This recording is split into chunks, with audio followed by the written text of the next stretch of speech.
आगे बढ़ाने का जिक्र होगा तो ये बात आगे बढ़ती नजर आएगी।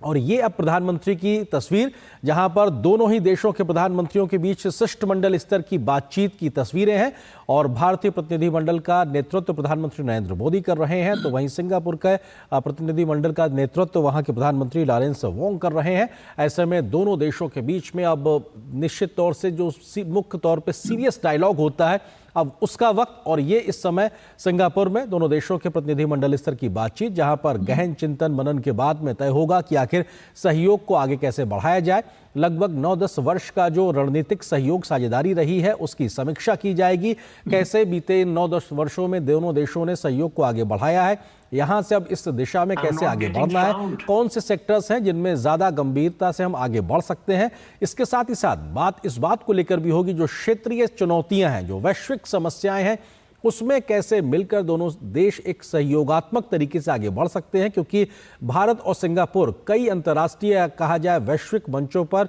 सहयोगी मित्र के तरीके से मौजूदगी रखते हैं। और चाहे वो वैश्विक मंच हो, चाहे वो क्षेत्रीय मंच हो, ऐसे में दोनों देशों की जो आपसी समझ है वो लंबे समय से रही है और लगभग 60 वर्षों का दोनों देशों के राजनयिक संबंधों की ये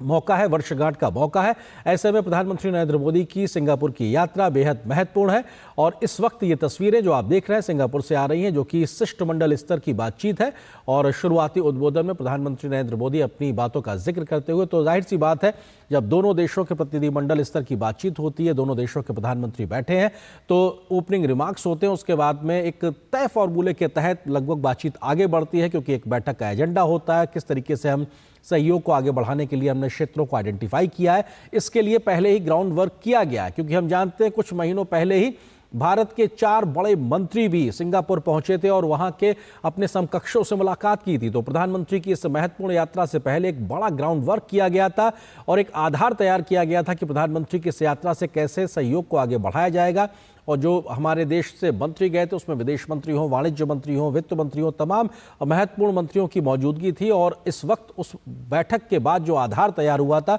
उसको अमली जामा पहनाने की एक तरीके से भरसक कोशिश यहाँ पे नजर आएगी। प्रधानमंत्री नरेंद्र मोदी भारतीय शिष्टमंडल की एक तरीके से अगुवाई करते हुए, तो वहीं सिंगापुर के प्रधानमंत्री लॉरेंस वोंग